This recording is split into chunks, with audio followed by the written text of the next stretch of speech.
ऐसे हैं जो परमेश्वर के राज्य में तो आ गए, मगर उनकी वास्तविकता आज भी डिफाइंड है उनके सेंसेस के द्वारा। या तो आप अपने सेंसेस से चल रहे हैं या आप परमेश्वर के वचन में जो उसने लिखा है उससे चल रहे हैं।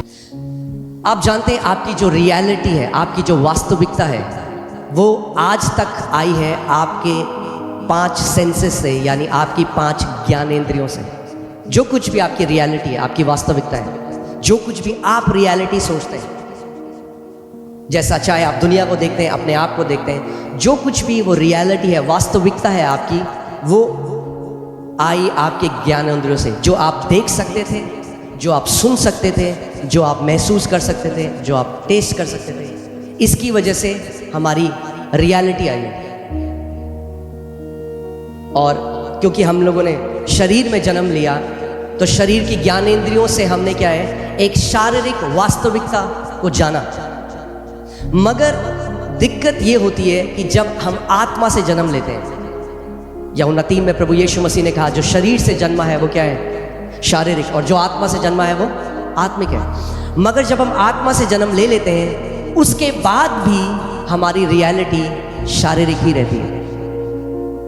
हम आत्मा से जन्म तो ले लेते हैं, हम कलीसिया आते हैं, पवित्र आत्मा का वरदान पाते हैं, अन्य भाषा में प्रार्थना करते हैं, मगर फिर भी हमारी जो वास्तविकता है वो प्रमुख तरीके से वही है जो हमारा शरीर, जो हमारी आंखें हमें बताती हैं, जो हमारा शरीर हमें बताता है। और आप जानते हैं परमेश्वर का वचन कहता है कि जो कार्नल है, यानी हिंदी बाइबल में लिखा है शारीरिक है, यानी जो अपनी ज्ञानेंद्रियों के चलाए चलता है, वो कभी भी परमेश्वर को प्रसन्न नहीं कर सकता। हम रोमियो की पुस्तक में इसको देखते हैं, रोमियो 8:8 में देखिए क्या लिखा है, और जो शारीरिक दशा में है वह परमेश्वर को प्रसन्न नहीं कर सकता। यहाँ पे जो शब्द शारीरिक है, और ऊपर जब आप देखेंगे इंग्लिश बाइबल में कार्नल लिखा है। कार्नल मतलब जो सेंसेस से चलता है, जो अपने ज्ञानेंद्रियों के चलाए चलता है। यानी अगर आप अपनी ज्ञानेंद्रियों के चलाए चलते हैं तो आप परमेश्वर को प्रसन्न नहीं कर सकते। जितना मर्जी उपवास रखना है रख लो, जितनी मर्जी प्रार्थना करनी है कर लो, मगर अगर शरीर की ज्ञानेंद्रियों के द्वारा चलोगे तो परमेश्वर को प्रसन्न नहीं कर सकते। कितने लोगों को मेरी बात समझ आ रही है? तो हम जीते कैसे, आप कैसे जी रहे हैं, हम लोग जी कैसे रहे हैं? हम लोग ज्ञानेंद्रियों के द्वारा जी रहे हैं। आप कार चला के आए, कैसे चला के आए? आंखों से आपने देखा आगे गाड़ी है, ब्रेक मारा। जो जी रहे हैं हम, खाना बना उसमें नमक तेज है, कैसे पता आपको? आपने देखा किचन में नमक तेज डाला किसी ने? नहीं, आपकी जीभ ने आपको बताया। आपके घर के ऊपर से एक प्लेन गया, उसकी आवाज आई, आपने देखा प्लेन गया? नहीं, आवाज ने आपको बता दिया एक प्लेन गया। जो हमारी रियलिटी है वो हमारी 5 ज्ञानेंद्रियों से आ रही है। तो इस पृथ्वी में जीने के लिए हमें ज्ञानेंद्र की जरूरत है, मगर आप आत्मा भी हैं। उस आत्मिक जगह में आप ज्ञानेंद्रियों के द्वारा नहीं चल सकते। अगर आप ज्ञानेंद्रियों के द्वारा परमेश्वर के राज्य को समझने की कोशिश करोगे, आप कभी नहीं समझ सकते। उसके लिए परमेश्वर ने आपको एक छठी ज्ञानेंद्रियां दी है, जिसको 6th सेंस बोलते हैं, और वो है विश्वास। Faith is the 6th sense. विश्वास वो छठवीं इंद्री है जिसके द्वारा आप अनदेखी चीजों को देख सकते हैं, अनसुनी चीजों को सुन सकते हैं, जो यहां पर है ही नहीं उनको छू सकते हैं। बाइबल क्या कहती है? इब्रानी 11, विश्वास अनदेखी वस्तुओं का निश्चय है।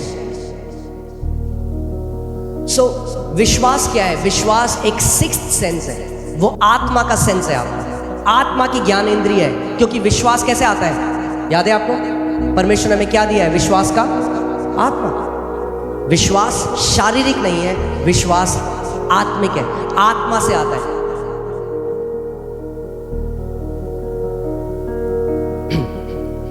कितने लोग यहां पर विश्वास करते हैं कि प्रभु यीशु मसीह क्रूस पे गया और तीसरे दिन मुर्दों में से जिंदा हो गया?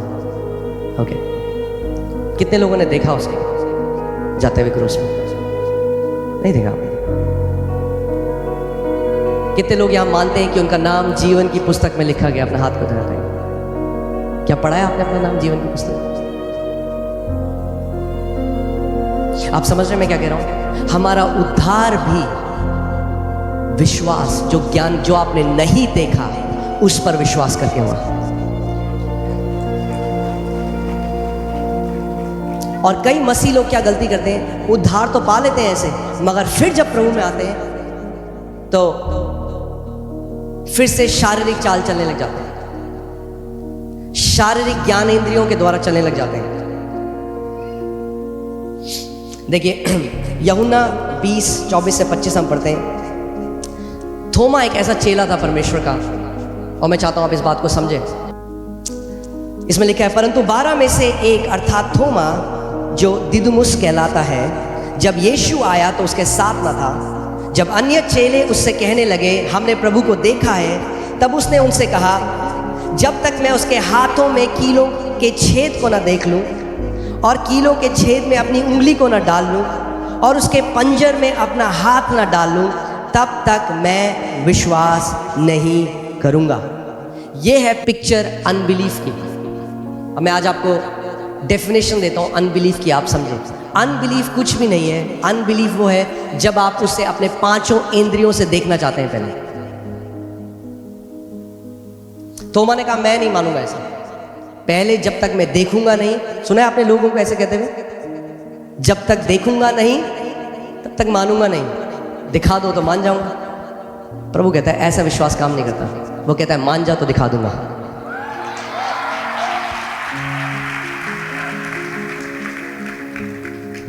विश्वास, फेथ कैन ट्रांसेंड टाइम।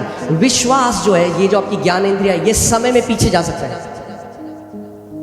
समय में पीछे जाता है आपका विश्वास, और आपके अंदर उस निश्चय को लेके आता है कि प्रभु यीशु मसीह क्रूस पे गया। समय में पीछे जाता है। अनदेखी वस्तुओं का वो प्रमाण है, आपको प्रमाण देता है कि प्रभु यीशु मसीह क्रूस में गया। आपको प्रमाण देता है कि वो तीसरे दिन मुर्दों में से जी उठा। आपको प्रमाण देता है। सो परमेश्वर का वचन हमें एक कहानी बताता है, नंबर्स गिनती की किताब 13 में, और बाइबल बताती है कि परमेश्वर ने पहले से इजरायलियों को कहा कि मैंने तुम्हें कनान का वो देश दे दिया है, मैं दे चुका हूं।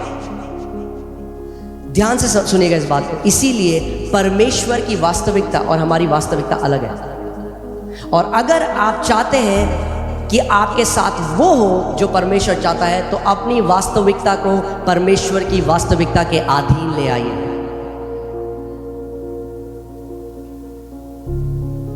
परमेश्वर का वचन कहता है कि उन्होंने बोला कि परमेश्वर ने उनको वो दे दिया, कनान का देश उनको दे दिया। और फिर मूसा ने जो है 12 जासूस वहां पे भेजे, 12 स्पाइस भेजे, 12 जासूस भेजे, जो एक रिपोर्ट लेकर आए, है ना। डॉक्टर की रिपोर्ट मिलती है, बच्चों को स्कूल की रिपोर्ट मिलती है। ये जो 12 जासूस थे, ये उस कनान के देश में गए कि एक रिपोर्ट लेकर आए और इजराइल के लोगों को और मूसा को रिपोर्ट दी। और 40 दिन वहां रह के उन्होंने देखा सब कुछ। और बाइबल बताती है 10 जो उसमें जासूस थे, बाइबल कहती है वो ईविल रिपोर्ट लेकर आए, एक विकेड रिपोर्ट लेके आए।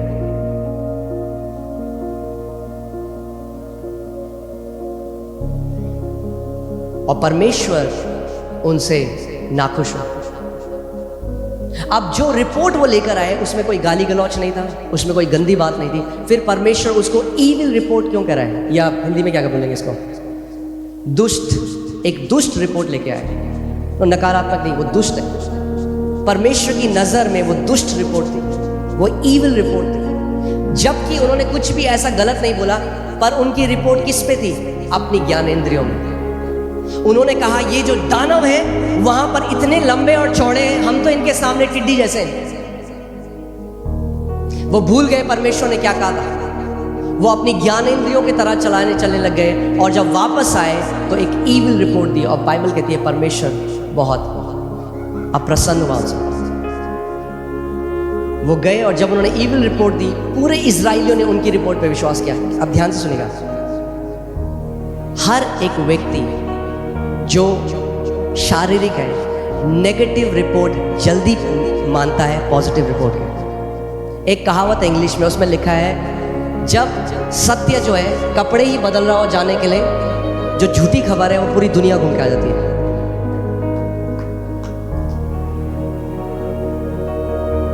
आप किसी को परमेश्वर का सत्य बताएंगे, नहीं मानेगा। आप कोई नेगेटिव न्यूज़ तो पूरी फैल जाएगी, हर जगह, सब जगह फैल जाएगी।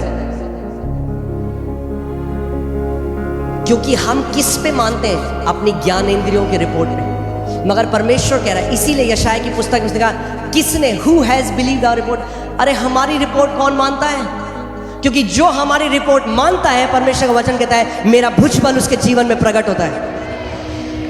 यानी अगर आप चाहते हो कि परमेश्वर का भुजबल, उसकी सामर्थ आपके जीवन में प्रकट हो, आपको जो परमेश्वर का वचन कहता है वो मानना पड़ेगा अपनी ज्ञानेंद्रियों से ऊपर। या तो आप अपने सेंसेस से चल रहे हैं, या आप परमेश्वर के वचन में जो उसने लिखा है उससे चल रहे हैं। और वहीं पे दो और जासूस थे, जब वो आए तो बाइबल बताती है उन्होंने एक अच्छी रिपोर्ट दी। और उनकी रिपोर्ट क्या थी? उन्होंने कहा, अरे ये क्या है ये दानव, हम यूं जाकर अभी उस जगह को ले लेंगे, क्योंकि परमेश्वर ने हमें पहले से वो दे दिया है। परमेश्वर दे चुका है, परमेश्वर दे चुका है। परमेश्वर को देने की जरूरत नहीं है, हमें लेने की जरूरत है। परमेश्वर अपनी वास्तविकता में आपको चंगा कर चुका है। अगर अब आप प्रार्थना करें, प्रभु मुझे चंगा कब करेगा, तो आप ज्ञानेंद्रियों की तरह चलाए चल रहे हैं। और वैसा अविश्वास परमेश्वर को प्रसन्न नहीं करता। दूसरा कुरिन्थियों 5:7 में लिखा है, क्योंकि हम आंखों देखी बातों पर नहीं बल्कि विश्वास पर चलते हैं। आप जानते हैं विश्वास का सबसे बड़ा जो दुश्मन है वो आपके 5 सेंसेस है, आपकी 5 ज्ञानेंद्रियां हैं। किसी का शरीर है, उसमें एक ग्रोथ हो गई, डॉक्टर ने कहा कैंसरस है। उसने वचन पढ़ा यशायाह 53:5 और उसमें लिखा है उसके कोड़े खाने से हम चंगे हो चुके हैं। ना वो मुंह से तो बोलते हैं कलीसिया में आके, मगर क्या है, एक लड़ाई है ज्ञानेंद्रियों में और विश्वास के बीच में। और जिसकी बात को वो मानेंगे वही जीतेगा। वैसे ही जैसे इजरायलियों ने 10 जो जासूस थे उनकी खबर मानी।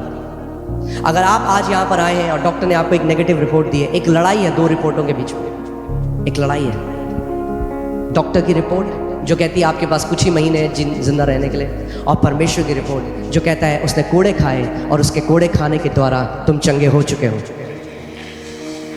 और ये दोनों रिपोर्टें विपरीत हैं, एक दूसरे के बिल्कुल उल्टी बातें बोलती हैं। डॉक्टर की रिपोर्ट जो कह रही है वो झूठ नहीं बोल रहा, उसने चेक किया आपका ब्लड, माइक्रोस्कोप के अंदर देखा उसको, मगर वो रिपोर्ट कैसे आई? ज्ञानेंद्रियों के द्वारा।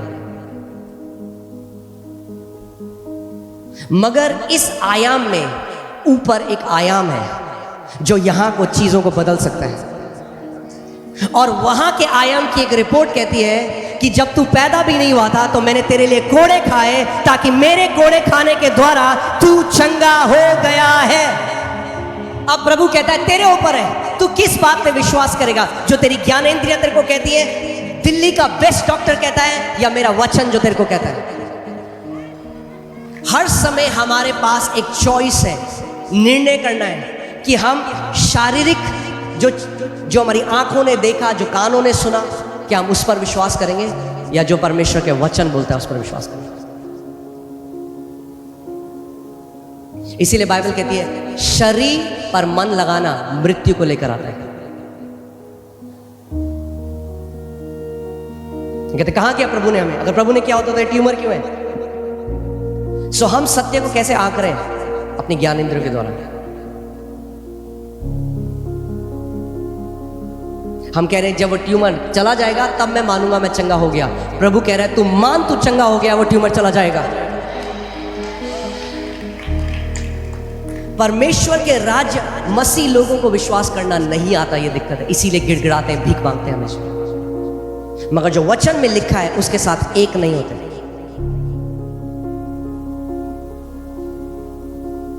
उसका वचन कहता है believe and you will see the glory of God. मान ले, प्रतीति कर ले जो मैं कहता हूं, और तू मेरी महिमा को देखेगा।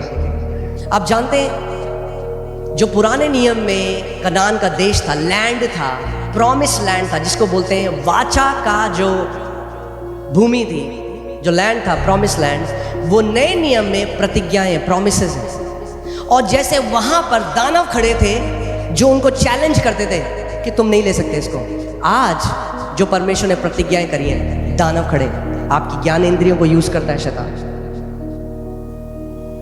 आप कलीसिया में आते कहते प्रभु तेरे कोड़े खाने से मैं चंगा हो गया, फिर आप घर जाते वो दर्द हुआ, आपकी ज्ञानंद ने बोला कहाँ हुआ तो चंगा होता तो दर्द क्यों होता? उस टाइम में परमेश्वर कहता है अडिग रहे विश्वास में, अपने मुंह के अंगीकार को बदल मत। जब तू नहीं देखता चीजों को जल्दी से होते हुए, खड़ा रहे, स्टैंड एंड विथस्टैंड, अडिग हो जा, और जो मैंने वचन को बोला है वो बोल, उसके अंगीकार को खो मत।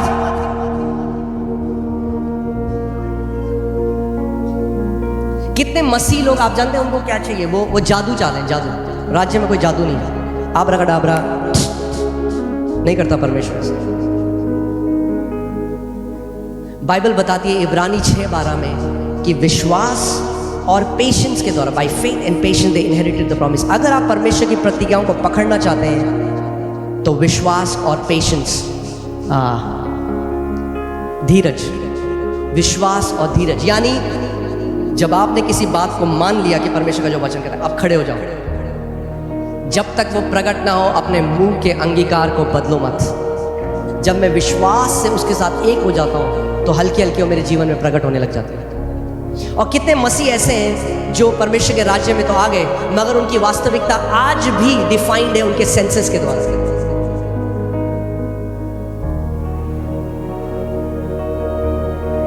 आमीन। हम आंखों देखी बातों पर नहीं पर विश्वास पर चलते हैं, और यही किया इब्राहिम ने। इसीलिए वो विश्वास का पिता कहलाता है, यानी विश्वास का एग्जाम्पल कहलाता है। अगर आपको विश्वास सीखना है तो इब्राहिम से सीखिए। इसीलिए कई बार सबसे रिपोर्ट जो है, जो यहाँ पे डॉक्टर की रिपोर्ट है, जो पृथ्वी पे जो एक्सपर्ट की रिपोर्ट है, वो खड़ी हो जाती है एक जायंट की तरह, उस दानव की तरह जो आपको मॉक करती है, आपका मजाक उड़ाती है। कहाँ है तेरा प्रभु? तेरा प्रभु रिपोर्ट में तो यह है, रिपोर्ट तो कह रहा है भैया कैंसर बढ़ गया। कहाँ है तेरा प्रभु? मॉक करता है। उस टाइम में अगर आपको नहीं पता विश्वास में कैसे खड़ा होना है तो आप मान लेंगे उस रिपोर्ट को।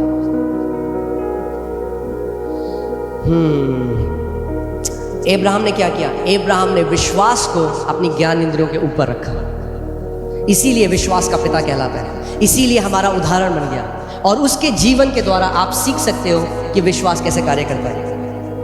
रोमियो 4:19 में लिखा है, वह जो 100 वर्ष का था अपने मरे हुए से शरीर और सारा के गर्भ की मरी हुई सी दशा जानकर भी विश्वास में निर्बल ना हुआ। इंग्लिश बाइबल ज्यादा अच्छा कहती है, वो कहती है he did not consider his own body, यानी उसने अपने शरीर पर ध्यान नहीं लगाया। शरीर के रूप से वो डेड था, इम्पॉसिबल था। जो प्रभु उससे कह रहा था शारीरिक तरीके से वो इम्पॉसिबल था। परमेश्वर ने कहा मैं तुझे जातियों का पिता बनाऊंगा। 100 साल का हो चुका है। अगर अपना शरीर से पूछे, शरीर क्या बन सकता हूं मैं पिता? शरीर कहेगा इम्पॉसिबल, तू नहीं बन सकता। पर शरीर से नहीं पूछा उसने, ये कह रही है बाइबल। उसने अपने शरीर से नहीं पूछा। कई बार प्रभु कहता है मैं तुझे ये बनाऊंगा, या मैं तुझे ये मिनिस्ट्री दूंगा, ये बिजनेस। तो आप सबसे पहले बैंक अकाउंट को देते हैं। हाँ जी बैंक अकाउंट जी हो सकता है, बैंक भूल जा, नहीं हो सकता। आपका बैंक अकाउंट नहीं आपको बताएगा, आपका शरीर आपको नहीं बताएगा। हम क्या करते हैं, जो परमेश्वर हमें बोलता है उसके बाद हम उसे शारीरिक तरीके से टटोलते हैं, क्या ये चीज है संभव?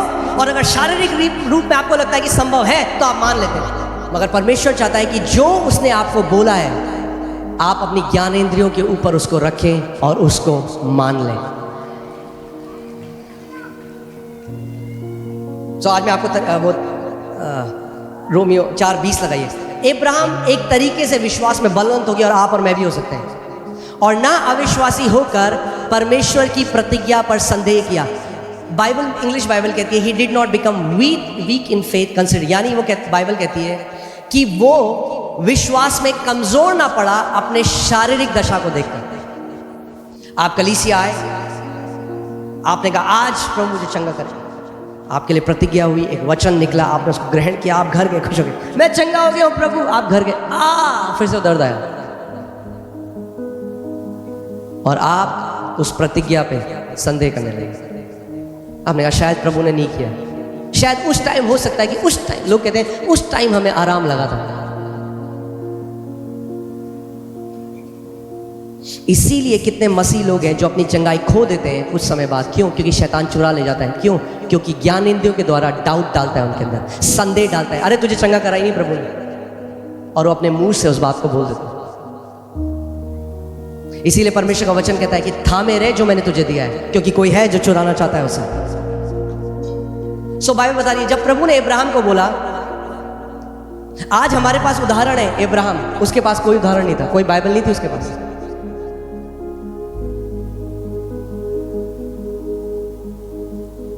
प्रभु ने कहा मैं तुझे जाति जातियों का पिता बनाऊंगा। उसने क्या किया? बाइबल बताती है वो विश्वास में कमजोर ना पड़ा और उसने परमेश्वर की प्रतिज्ञा पे संदेह नहीं किया, पर विश्वास में दृढ़ होकर परमेश्वर की महिमा करी।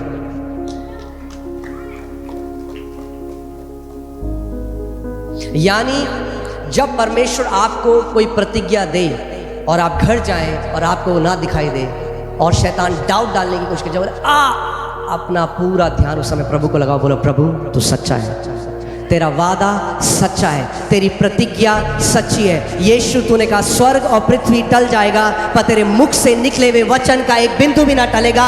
अगर तूने कहा है प्रभु तो मैं इसको मानता हूं, तेरी सारी प्रतिज्ञा हाँ और आमीन के साथ पूरी होती है।